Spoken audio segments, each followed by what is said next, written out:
Hey guys, welcome to my channel. If you're new, my name is Courtney. If you're returning, welcome back. Quick shout out to everybody over on Patreon for their support. And if you're watching this video with military affiliation, thank you so much for your service. So today, guys, we're going to get into Star Trek, the original series, season 3, episodes 17 and 18, and they are titled That Which Survives and the Lights of Zetar. I hope you guys enjoy my reaction to these two episodes. So we don't waste time over here, honey, and we're going to get straight into it. A ghost planet? I suggest no supernatural explanation, Captain. The age of this planet would seem to be only a few thousand years. Oh, this is cool. An atmosphere could not evolve in so short a period of time. And yet it has. Evidently. We'll also need Senior Geologist D'Amato. Aye, aye. Feed beam down coordinates to the transport room. D'Amato. Mr. Sulu. Well, who is this? Mr. Spock, you have the com. All right, Sulu goes on a field trip. This expedition should be a geologist's dream, Mr. D'Amato. Why? What is it, Jim? A planet even Spock can't explain. Huh, shocking. This is a fun little group we have going. Wait, you must not go. Hold on. Wait a minute. Ma'am?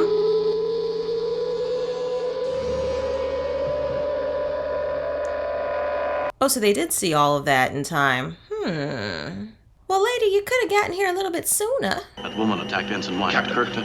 Captain! Ooh. Oh no, what's about to happen? Going through time?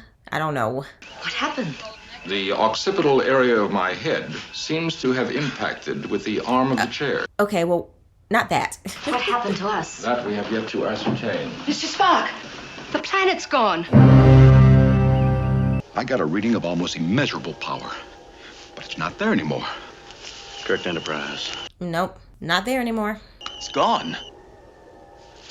The Enterprise, it's gone. Season 3 likes people disappearing a lot. The things were stranded. That too. People get stranded a lot in Star Trek. The Enterprise must have blown up. Blown up? Don't scare people like that. If the Enterprise had blown up, it would have left a high residual radiation. Without the Enterprise, we need food, and we need water, and we need them fast. I want a detailed analysis of made of this planet, and I want it now. One casualty, Mr. Spock, the transport officer. He's dead. She killed him. Wow. Dr. Sanchez is conducting an autopsy right now. Give me a full report as soon as possible, please. Spock out. What bothers me is the stars, Mr. Spock. They're wrong. Wrong. Wrong position? We've been knocked 1,000 light years away from where we were. 990.7 light years to be exact, Lieutenant. I love how he can do this. Well, it should have destroyed us immediately, vaporized us. That is correct, Mr. Scott. So that means something else caused it. Please, Mr. Scott, restrain your leaps of illogic. Restrain your leaps of illogic. I need to use that one day. It's only preliminary, but the cause of death seems to have been cellular disruption. It's as though every cell in the body had been individually blasted from inside. Ooh. Oh yeah, Miss Lady is dangerous. Someone may have entered after Captain Kirk and his party left. Since the Enterprise is obviously functional, I suggest we return to our starting place at top warp speed. But even at that, it'll take us a while to get there. Well, you best get started. Can you give me warp 8? I'll sit on the warp engines myself and nurse them. That position, Mr. Scott, would not only be unavailing, but also undignified. Ah, poor Mr. Spock. It was a little joke. Our vegetation is inedible, poison to us. Wow. I don't see any water, but there must be some to grow the vegetation. Watch it, the water might be poisonous. And I haven't seen any evidence that there ever has been any rainfall. But there is Earth-type vegetation. How about it? We'll split up. Here we go with the splitting up. From 0, I suddenly got a reading that was off the scale. Now I get nothing. Like a door open and then close again. Interesting. And it's real nice that their communicators still work, at least. Careful, the dirt might be poisonous. Ooh, is there someone behind him? I think I saw a shadow. Yep. Do not be afraid.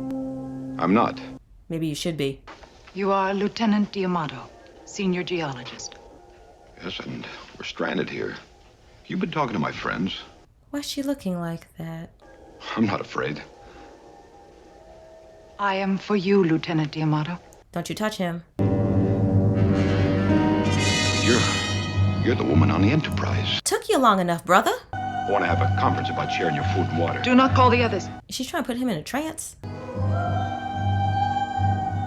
Ooh, but I do like her eye makeup. That's pretty. Jim, I just got a life form reading of tremendous intensity. Suddenly it was just there. What do you mean just there? It just popped up. No, now it's gone. As though a door opened and closed. Yes. The Amato section, come in. Oh boy, she got him. Bones, Sulu, the Amato doesn't answer. I'll be right there. Okay, good. We still have Sulu. He's laid out. Jim, every cell in his body's been disrupted. Yeah, this one's throwing me for a loop. Jim, what are you doing? Digging a grave? I didn't know you could dig a grave with a phaser, but you learn something new every day. But I guess that does make sense, actually. My phaser didn't cut through it. Wherever it is, it has a mighty high melting point. Because when you stop and think about it, I believe it was the episode Galileo 7. Y'all can correct me if I'm wrong, but they had to bury some people. Yeah, they don't have shovels that I know of. Well, I guess a tomb of rocks is the best we can provide for D'Amato. It might be the most suitable memorial at that. I wonder what killed him. Miss Lady, Miss Ma'am. 11.337 hours, Lieutenant. I wish you would be more precise. Yeah, that would have gotten on my nerves. Here. Mr. Spock, the ship feels wrong. I know it doesn't make sense. Instrumentation reads correct, but the feel is wrong. I suggest you avoid emotionalism and simply keep your instruments correct. Well, Mr. Scott knows his instruments, and he knows them very well, so he would know.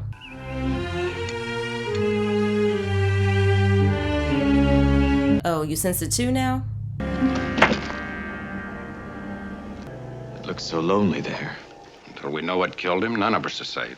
Beings intelligent enough to have destroyed the Enterprise? That's the problem, Sulu. We have only questions, no answers. Well, we'll see what we come up with eventually. Wait a second. Everything feels weird because she's still there.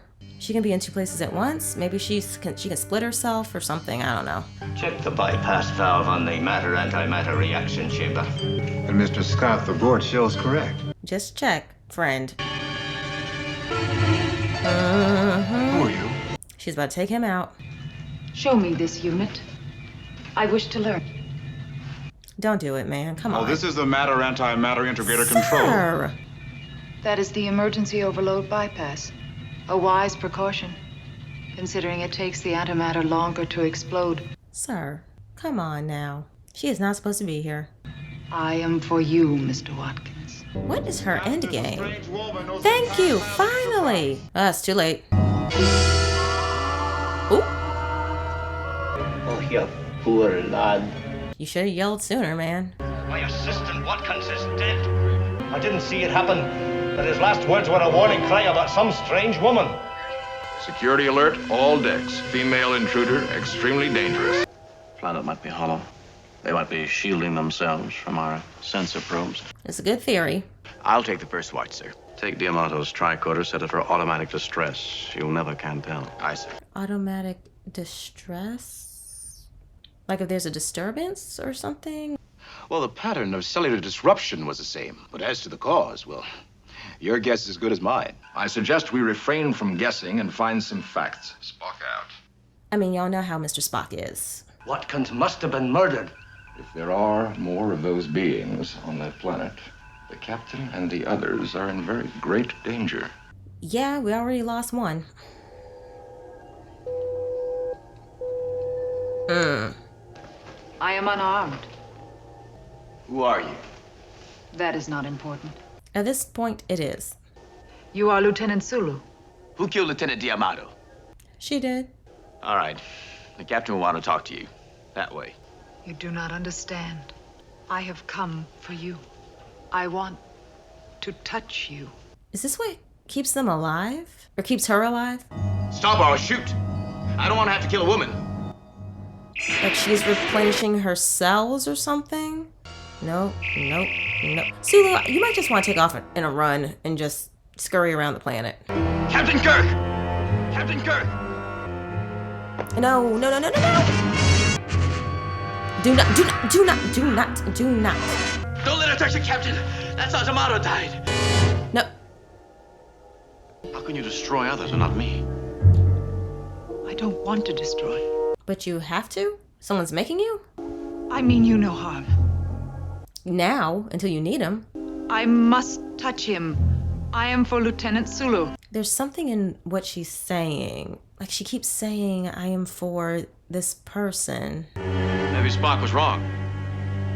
Perhaps this is a ghost planet. His shoulder, where she touched it, every cell's been disrupted, exploded from within. Such evil. And she's so beautiful. How did she get off the ship, sir? Presumably the same way she got on. She teleports. What are the chances of the captain and the others being alive? Lieutenant, we are not engaged in gambling. Yes, Mr. Spock. These guys have really, really good restraint when it comes to Mr. Spock. Mainly because they know he's half Vulcan, so they give him grace. Our speed is increased to warp 8.9 and still climbing. The emergency bypass control of the matter-antimatter integrator is fused. Well, there you have it.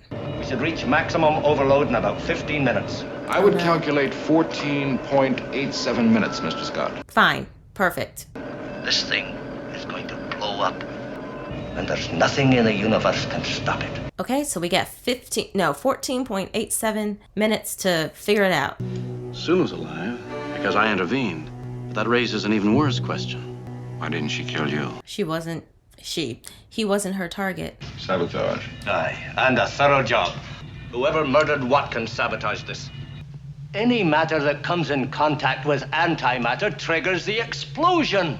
I shall try. You'll be killed, man. He doesn't care. That fate awaits all of us. True. But I'll do it, Mr. Spock. You spoke of the feel of the ship being wrong. Comparing the present condition of the Enterprise with her ideal conditions, I suggest you do whatever you can in the service crawlway while I make the computer study.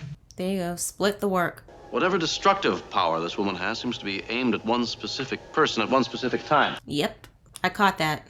Does she read our minds? She's on overload. I say, yep, toss it. Apparently she can destroy our weapons. But they didn't have any effect on her, so why would she do that? I hope Mr. Spock knows what he's doing. All right, lift, gentlemen, lift. This is cool. And I've positioned explosive separator charges to blast me clear of the ship if I rupture the magnetic bottle. I'm so close to the flow now, and it feels like ants crawling all over my body. Ugh. I don't like that feeling. Mr. Spock, we're at warp 11.2 and accelerating. The ship's not structured to take that speed for any length of time. Well, keep working. I'm starting to open the access panel now. If the magnetic flow jumps, you must jettison me. Oh, jeez. Please get on with the job. It's just good communication. Lieutenant Uhura, you are monitoring the magnetic force? Oh, yes, sir. Please do not take your eyes off of it. I'll jettison the pod at the first sign of trouble. Not until my order. Yep. Don't do it on your own. You have 8 minutes, 41 seconds. Come on. I don't need a bloomin' cuckoo clock. I'm getting that strange magnetic sweep again, from 0 to off the scale. Yes, like a door opening. She's back. Who's next, Bones? Who have you come for this time? For you, James T. Kirk. Keep behind us, Joe. Then why do you want to kill me? You are an invader. Girl, you better back up. Captain, I'm getting no life form register. Android? Well, they would give a mechanical reading. I'm getting nothing. So what is she? I am Losira, commander Commander of what? of this station. How do you feel about killing me? Feel? Killing is wrong. But that's what you're doing. Please, I must touch you. I am sent. We defend this place. Ma'am, get to it. They are no more. So you're the last one? How long have you been alone? This is getting old. She must be somewhere. She's not registering. Or she's back on the Enterprise. And there's this power surge. Right off the scale. Like a door closing. It must be near here. It has to be. Keep walking. You'll find it. The entrance is here. Oh. Lovely. Think we're being invited in? It certainly looks like it. And the invitation doesn't exactly relax me. It wouldn't relax me either. We've been led here. Why? I don't know. Peace offering? I don't know. The only source of food and water is in there. Unless the beings don't need food and water and you're gonna be out of luck. 57 seconds to go, sir. Ooh, just seconds. But if the probe doesn't precisely match the magnetic flow, there'll be an explosion. Magnetic force indicator jumping, Mr. Spock. Mr. Scott, ease off. Warp 13.2, sir. 15.2? Mr. Scott, reverse polarity on your magnetic probe. You were correct in your field. The Enterprise was put through a molecular transporter. Ah, okay. 20 seconds, Mr. Spock. I'm doing the best I can. Oh, for real? Push the button. Please continue, Mr. Scott. Wow, Mr. Spock really does have a lot of faith. It's loose. There's no time. Push Just do it. 5 seconds. 4 seconds. 3 seconds. 2 seconds. Ooh, 1. too close for comfort. 14.1. 14. Nice. Mr. Scott, you have accomplished your task. You might at least say thank you. For what purpose, Mr. Scott? It's polite. Okay. 2 men pursue the only reasonable course of action indicated. He's not paying you any mind right now. Is that where all the energy, the cellular energy goes? Form a circle. Tell us, who have you come for? Bones, scoot back a little bit. I am for James T. Kirk. But you are my match, James Kirk. I must touch you. Match? That is how you kill. It's like she doesn't understand. Watch out! I am from McCoy. Oh my gosh. That computer must be programming these replicas. Women match our chromosome patterns after they touch us. Oh. I am for Sulu. Shift positions. Captain, we can no longer protect each other.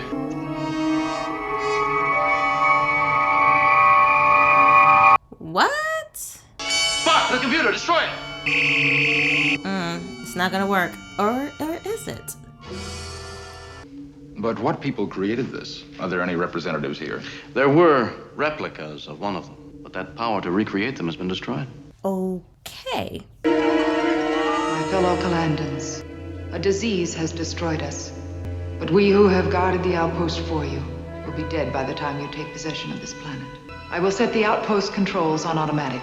The computer will selectively defend against all life forms but our own. Oh. My fellow Kalandans, I, Lucira, wish you well. Interesting. All these thousands of years she's been waiting to greet people who were dead. It projected so much of Lucira's personality into the replica that it felt regret, guilt at killing. Yeah, you could tell. She must have been a remarkable woman. And beautiful. Beauty is transitory, Doctor. I don't agree with you, Mr. Spock. Indeed, Captain. Beauty survives. All right. Well, another one down.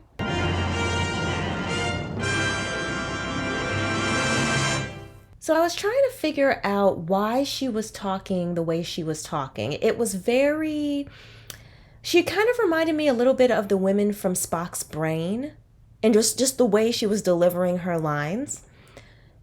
But the way she's doing it makes sense because she's really not there and she's being not controlled because she's passed away, but her being is a computer basically. So it makes sense now that she's so kind of like robotic in the way that she was talking, especially to like, oh my goodness, Diamato. I believe I got that right. Sulu and the gang. Like she's just super robotic with the way that she was saying things and, you know, her requests and what she was asking for. Now, I will say that the idea of her putting her hands on people and having their cells like burst and explode, that was cool. It was cool seeing Scotty do what he needed to do in order to save the Enterprise. That was nice. I will admit that Mr. Spock was a little bit more obnoxious than usual. And you could even tell with the crew, they were kind of like, they know Mr. Spock. They know that Vulcan side of him. So, I mean, obviously it's something where it's like, okay, water off a duck's back. You know, we just got to let him do what he's got to do. And plus, he was in command as well. So, yeah, he was doing quite a lot in this episode. But I do like the fact that he did acknowledge that Scotty's feeling, it was valid. That was really nice to see. And yes, now I did get it right that she was in multiple places at once. So that did work out. And it's really sad though, when you think about it, that she waited for so long and, you know, that she'd be able to greet the people that would eventually come to the planet. And it's like, no, there's nobody. So it is what it is. I will say though, one thing that I did find a little bit funny was the fact that when she encountered Mr. Sulu and he shot his phaser, it did explode. And I'm thinking, great, Captain Kirk and Bones are going to run around the corner just in time. They're still asleep. But Mr. Sulu yelling, that's what woke them up. Okay, cool, fine. We'll take it. But I was just kind of like, I'm pretty sure that explosion should have woken them up. But hey, it's in the writing.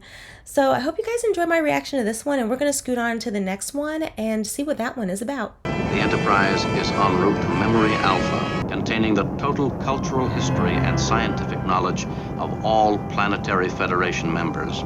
Cool. Lieutenant Mira Romaine. She is on board to supervise the transfer of all newly designed equipment. Well, hopefully she survives this episode, because we seem to be losing people. When a man of Scotty's years falls in love, the loneliness of his life is suddenly revealed to him. That's going to distract him, isn't it?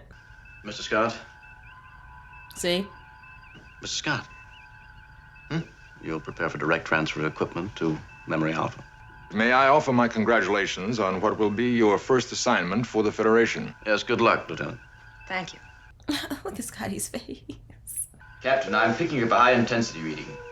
Is that Memory Alpha? No, sir. Great, something floating.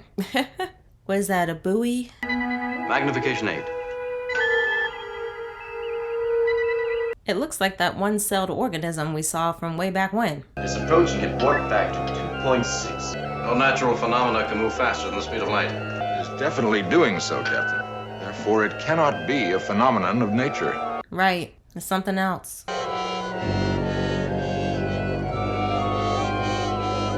Are y'all just gonna pass through it? Shouldn't y'all avoid it?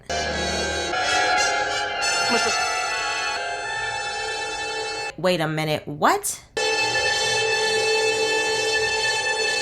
And what's going on with her?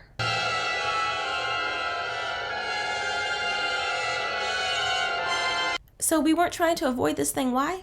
Or the storm, I should say. Because it looked like you could go around it. Mr. Sulu, get us the devil out of here! Yeah, jeez.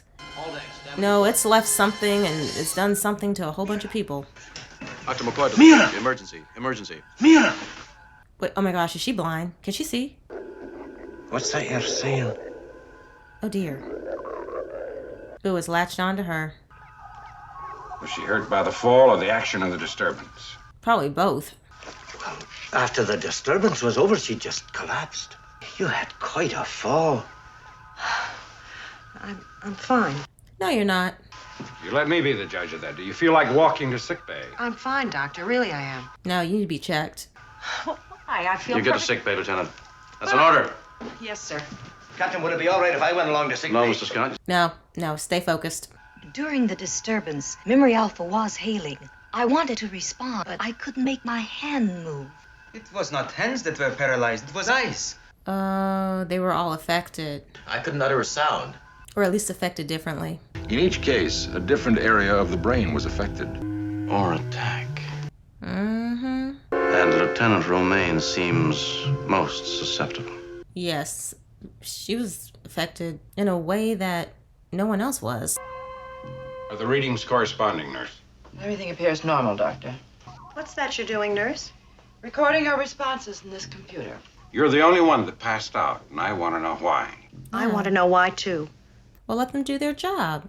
All of you are accustomed to new experiences. It's part of your work. I'm not. This is our first deep space trip, and you know how that affects people. Now then, tell me, what did you feel before you passed out? Absolutely nothing. Lieutenant, you're being completely uncooperative. Yeah, she's way too agitated. Perhaps you can explain to her that any career she hopes for in Starfleet requires discipline and cooperation. She just didn't understand. Did you know, lass? See, she's not even responding to Scotty. Oh, this bedside manner like that, Scotty. You're in the wrong business. This getting used to space travel, that takes some doing. Not everybody takes to it. Did you? Me, that's different. I was practically born to it. Yeah, he loves it so much. Captain, I've plotted the storm's path. On its present course, it will hit the Memory Alpha planetoid as it did us. Oh, wow. That's not good. Sir, I'm unable to establish contact with the planetoid. Memory Alpha has no protective shields. Shielding was considered inappropriate to its totally academic purpose. Completing approach to planetoid. It is already over Memory Alpha, Captain. Oh, wow. It's hitting the planetoid. Lieutenant, try and warn them of the... Sorry, sir. I can't break through this interference. This isn't good. Hope the planet's still standing. It is leaving Memory Alpha, Captain. Wow. Sensors give no readings of generated energy from Memory Alpha. Oh, no. Any life readings? None.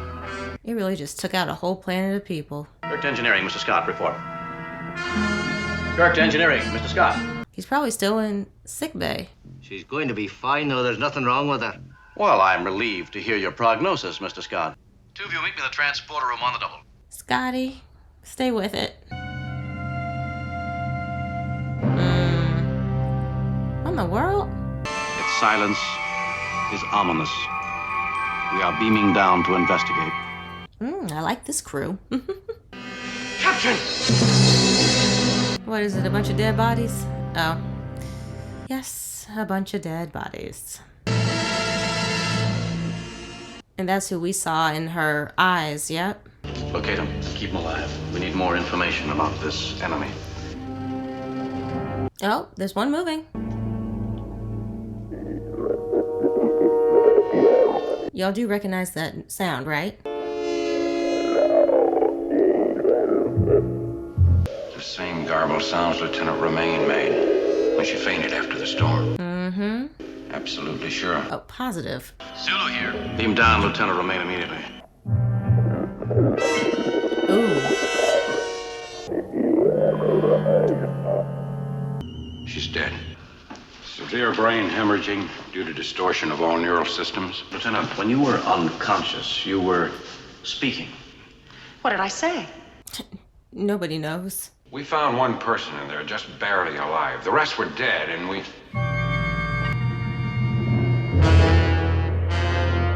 That storm.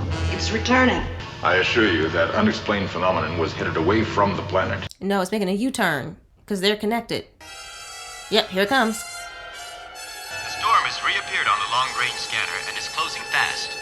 Y'all, beam up. What's his course? Kirk, stay with it. Beam us up. Now y'all get out of the area. Wait, where is she? Something's interfering with the transporter signal. I have her coordinates, but she's suspended in transit. It wants her there. The storm. All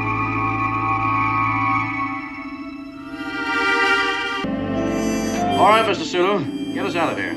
Yeah, I don't trust this. Is it following them? Mr. Spock, you made a statement that phenomena is not a storm. No known conditions in space would support that type of natural phenomenon. So is it another one-celled organism? I saw those men dead in their exact positions. You should be telling Dr. McCoy this. Have you ever had visions of the future events before this? Never. I've had such strange thoughts, such feelings of terror. Space. No, it's something else. That's all it is. Then I don't have to report it? Yes, you do, ma'am. But what good would that do? Dr. McCoy can no more cure it than he can a cold. You don't know that. 217, Mark 5. Oh, we finally learned how to drive. And here it comes again. What is it? Not what is it, Captain. What are they? Oh. There are 10 distinct life units within it, all powerfully alive and vital. 10? Their attack is in the form of brain waves directed against the brain which is most compatible. Okay. Oh, most compatible brain. Maybe I can talk to it. All channels open, translator tied in. And I was about to make a joke. Let's just try talking to it. We wish you no harm. Physical contact between us is fatal to our life forms. Please, do not come any closer to our ship. Captain, change in velocity recorded. Oh. They're passing our starboard side and maneuvering in front of us. It has accelerated its approach. Scotty! Holy! It's happening again. Girl, you need to go and talk to Dr. McCoy. Perhaps it understands another kind of language. Condition red alert. Oh boy, we're about to fire at it. Is this going to affect her? Adjust phasers. To fire across its course. Do not hit it. Reaction, Mr. Soon? None, sir. Prepare to lock phasers into the heart of the community. There we go. Yep. They're connected. Captain, the phaser shots, they're killing Mira. When you fired the phasers, they stunned her and she crumpled. Another shot and you'll kill her. Get her to sickbay at once. And actually explain what's going on. If we can find an environment which is deadly to the alien form. And yet isolate the girl from its deadly effects. It's worth a shot, if it's possible. I'll tell you everything I know. Well, go ahead. Mr. Spock has all the information available to us about our attackers. Dr. McCoy has access to Starfleet's exhaustive files on you. I'm excited to see what they come up with. Romaine, Mirror, Lieutenant. Place of birth, Martian colony number 3. I'd like a few items from her psychological profile checked. Does she have something to hide? Any evidence of involuntary or unconscious telepathic abilities? None. However, an extremely flexible and pliant response to new learning situations is highly marked. So she adapts easily? According to 2 hyperencephalograms, her brainwave pattern has been altered. Ah, that makes sense. And you are sure that this is the correct slide? Brain circuitry pattern of Lieutenant Mirror Romaine. It also happens to be tape H, the impulse tracking obtained from the alien life units. They're a match. All right, so where do we go from here? Their thoughts are becoming hers. I can see how this would present a problem. Mira has tried to tell me all along that she was seeing things in advance. You don't report space sickness, that's all I thought it was. Well, you still should have reported it. I thought for a moment there was something else, but I guess I was wrong. Yes, there was one other time. What did you see? I saw Scotty. What was he doing? He was dying. Great. I've been flooded with thoughts. Not my own. Sure have, girl. Scotty, I'd rather die than hurt you.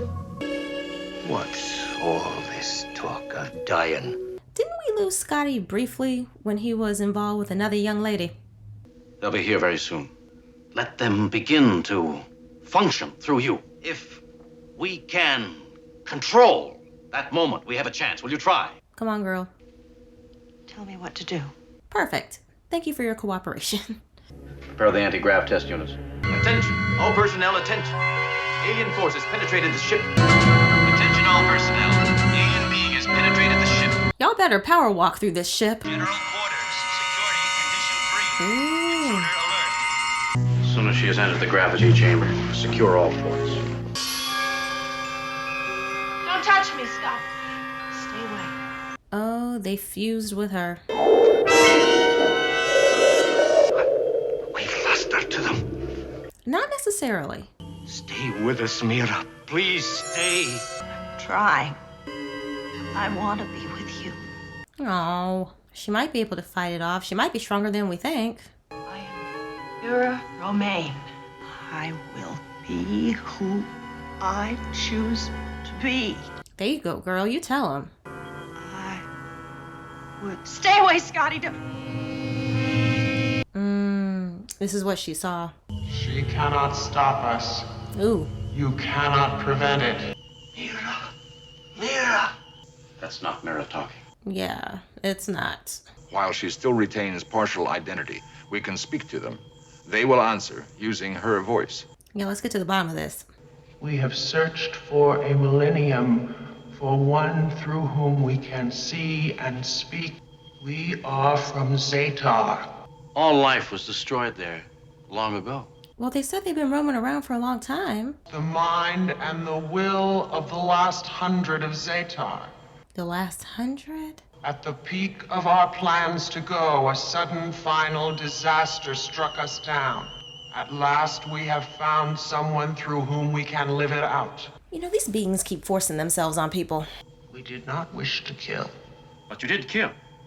No. Yes, you did. Resisting us killed those people. Seriously. We only want the girl. You can't have her. You're entitled to your own life, but not another's.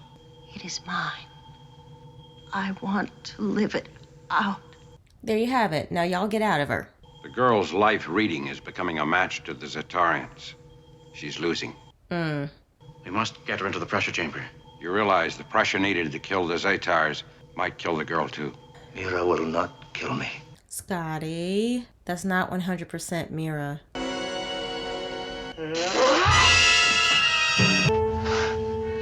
I told you she wouldn't kill me. Bring pressure to 2 atmospheres, and then increase 1 atmosphere per second. Scotty, I don't think you should be watching this. Continue increasing pressure. Pressure is dangerously high, Captain. It may damage. I guess it's a price we're gonna have to pay. Please tell me it's all gonna go away. Ugh. And I was just about to say, well, at least her eyes aren't glowing. Okay, good, good. Good, now lower it. It's all right, Mira. They're gone. Is she still with us? Okay, good. Reduce the pressure very, very gradually, Spock. Well, I'm glad we didn't lose her. You'll be in there another 20 minutes, so why don't you just try to relax? Now we have all that time in the world. Scotty looks so happy. Do I take it both of you agree that Lieutenant Romaine need not return to Starbase for further treatment? Well, I should think work would be a better therapy. Logical. Mr. Scott, how's Lieutenant Romaine? Beautiful, Captain. You say that she is fit for duty? Oh, positively, Captain. Well, this is an Enterprise first. What? Dr. McCoy, Mr. Spock, and Engineer Scott find themselves in complete agreement. Wow. Can I stand the strain? That's extremely impressive. All right, that was very, very different. And I do like the fact that we got to see Scotty with a love interest. That was nice to see. You obviously could tell that something happened to her because, I mean, it affected everybody, but it affected her clearly more than anybody else. And the reason why I say that it was different, it's because I know that we've used the pressure chamber before, but it was cool seeing her go into it. It was interesting that they had this, because I couldn't tell if it was an organism. I couldn't tell if it was a storm. I just really couldn't really make out what we were dealing with in this episode. But it does remind me of the episode where we had the Sargon. I believe that was the name, right? And the spheres. And how they took over, politely, took over folks' bodies and wanted to use them for their cause. So these beings just really want to take over her body just so that they could continue to live, as opposed to like with Sargon and his crew. Well, Sargon and his wife, because his name escapes me, the one that took over Mr. Spock's body. He had his own, plans and stuff. But it just reminds me of like, they were like, no, we're just going to all 10 of us take over her and like live our lives. And it's like, yeah, you don't have permission to do that, honey. You could tell there was a connection between them. And the Enterprise was shooting at him and she felt the pain. And I will admit, though, this episode, I was getting a little bit frustrated because it's like, I get it. Sometimes people go to the doctor and they don't always tell the doctor everything that the doctor needs to know. But in this case, you needed to tell Dr. McCoy exactly what was going on. Unless she couldn't. Now, actually, let's go with this. Unless she couldn't express herself because, you know, she was getting kind of verbally aggressive with Dr. McCoy in that situation. So I don't know if because of that connection with these 10 beings, she was being that way because they were stopping her from revealing what was going on, or just she just didn't find it necessary.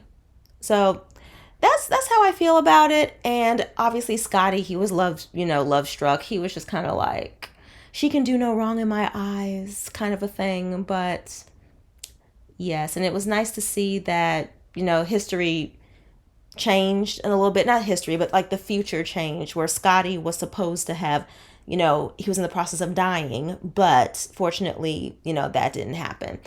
So this episode, different, but obviously there were elements of things we've already seen in Star Trek happening within the episode. To my gorgeous YouTube family, yes, y'all are gorgeous today. I usually say beautiful, but today I felt like saying gorgeous.